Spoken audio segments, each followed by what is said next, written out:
here. Hope you're all right. Today we're going to talk about risks.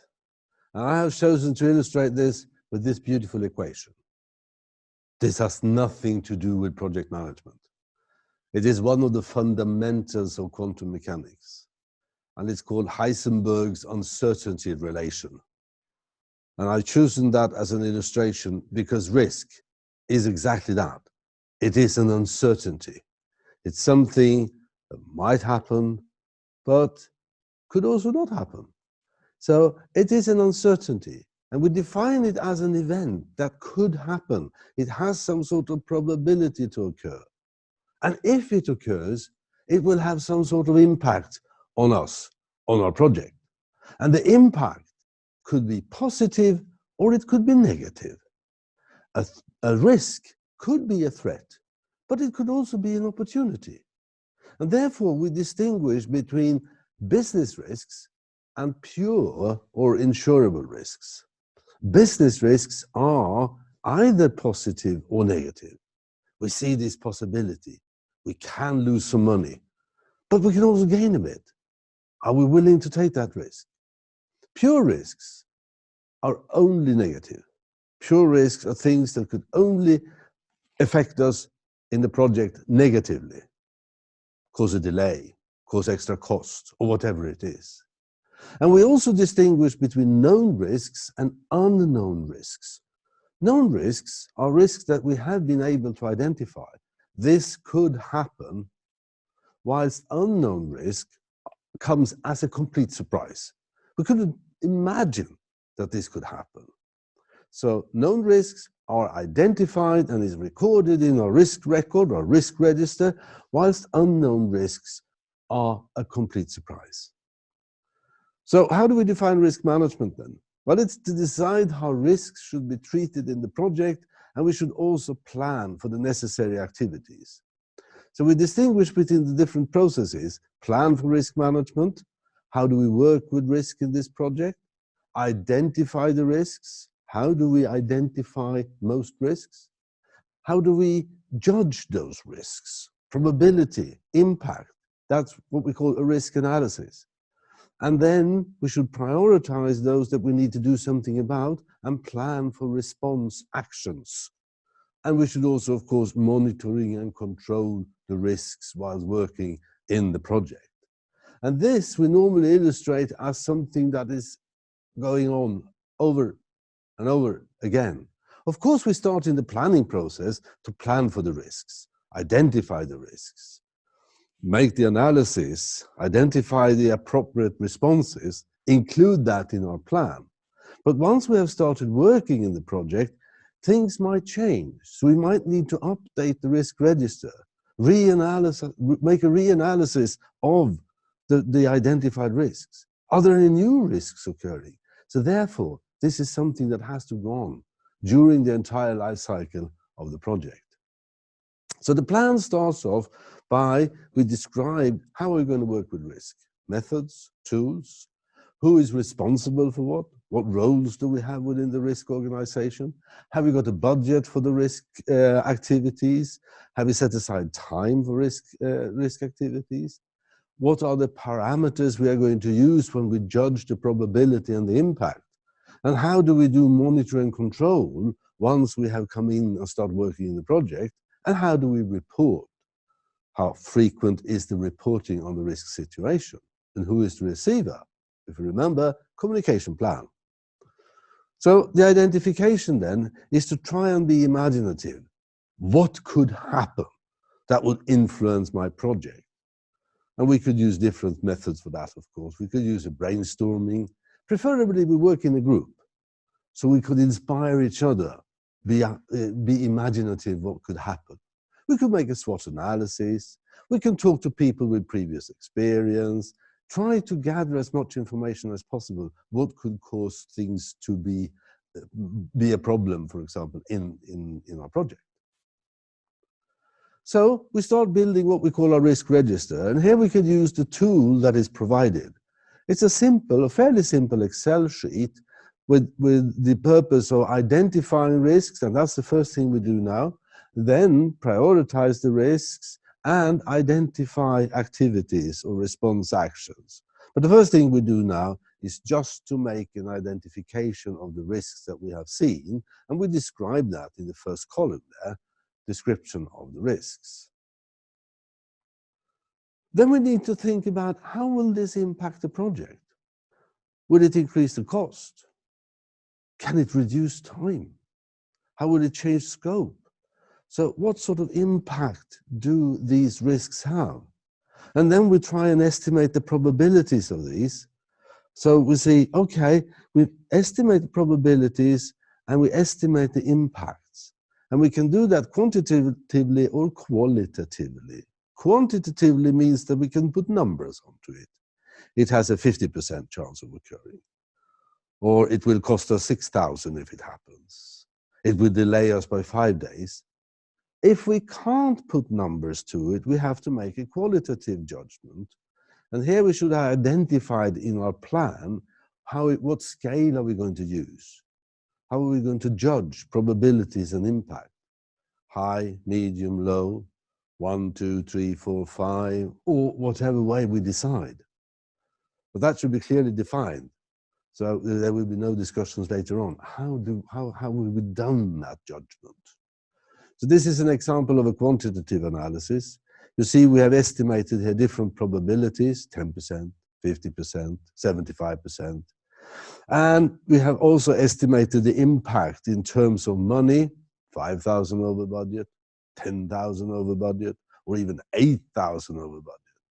And we have also estimated the impact on time, 2 weeks delay, 5 weeks delay, no delay, and other things that could affect the project, like a dissatisfied customer, number of errors that will occur in the end result, etc.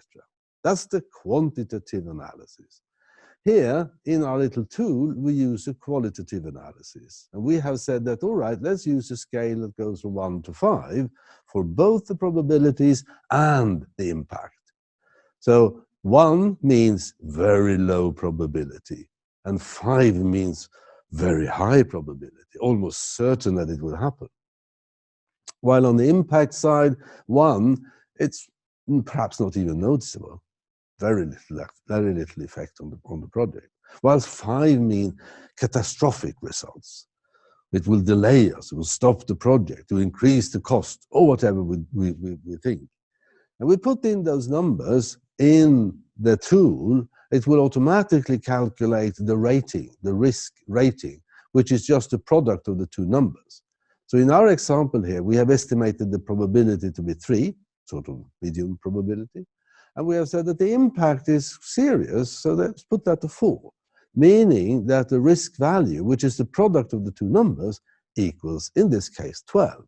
And the risk value is a parameter that will help us to prioritize once we are going to set in actions, do responses to these activities. So priority we could illustrate like this. This is an example I've taken from one of the big industrial companies in Sweden. And this is the way they are working. And they are using terms very low, low, medium, high, very high. But we could easily translate that into 1, 2, 3, 4, 5. And we see that at the upper right-hand corner of the matrix, it says very high. In our terminology, it should read 25 in that square. It's 5 for very high probability and 5 for very high consequence. And here you see as a standard, whatever the probability, if they consider the consequence to be very high, they say they are all very high risks. So these should be treated carefully, despite the fact that the probability might be very, very low. If it would happen, it would have catastrophic consequences to the project. So this is a standard tool that they are using. So what are once we have identified that, we say that, all right, which of these risks do we need to treat? And we decide based on the numbers, based on the matrix or whatever, this is important for us. We should decide on what sort of response we should take. And when it comes to threats, we talk about accepting, reducing, transferring, or avoiding. Accepting means that, all right, we accept that it's there, but we don't do anything actively. We just make a plan for if it happens, we have a contingency plan to work after. Or we could reduce the probability and or the consequence by saying that, okay, if we do it like this instead, or if we safeguard this by, we could reduce the probability and or the impact. We could transfer the consequence on someone else. Take an insurance, for example. An insurance will cover the costs for us if something happens. Or we could try and avoid it altogether. We don't do it like this. We do it differently. And thereby we avoid that risk to happen to affect our project. The same thing goes for opportunity. We could accept it to be there, not doing anything in particular. We could try and enhance the probability or the impact. We should try and make sure that it happens. Or if we haven't got the time to take care of that, we could try and share it with someone. So then we go to the next page, to the next step of our little tool. First of all, we have identified the risks. We have estimated probabilities and impact. We have calculated the risk value. Now we record the activities. Who will be responsible for this? What sort of activities will we do? And then we could follow the development of the risk by using this particular tool. The same sort of judgment. Have we changed the probability? Have we changed the impact? What has happened? So we can use that as a reporting tool.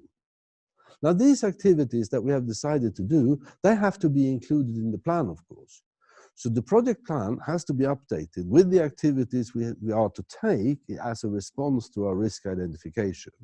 And of course, we also need to update our project budget accordingly. And then we should monitor and control this. We should follow the development. We should implement the response actions, of course, but we should also monitor events, symptoms, indicators. Has something happened that will change the risk situation?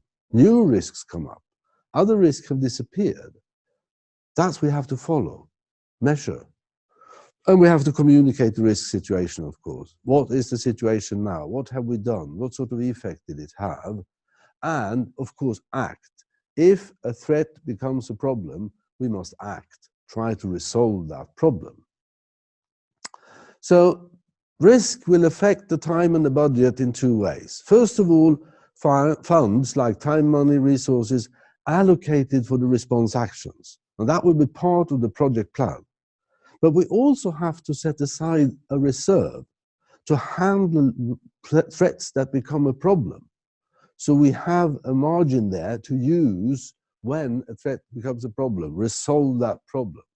That is what we call a reserve. And sometimes we distinguish within two parts of that. Contingency reserve is for, and now we are coming back to this, known risk. Risks that we have identified, and that is handled by the project. The project manager is responsible for handling the contingency reserve. That's part of the risk work. But if something happened that we couldn't even imagine it would happen, what we call an unknown risk, we normally allocated what we call a management reserve. And as the name says, that is something that I, as a project manager, not responsible for, but the management, the steering group, the project owner will handle that. So if something happens that we couldn't even think of happening, they will look after that, and they will have a reserve to handle that. So that ends my talk on risk. And you have to make an assessment of the risk. Is it worthwhile taking this risk? Is the gain big enough, or is it not? It is something that we can't avoid. And thank you very, very much for listening. Hope to see you soon. Bye for now.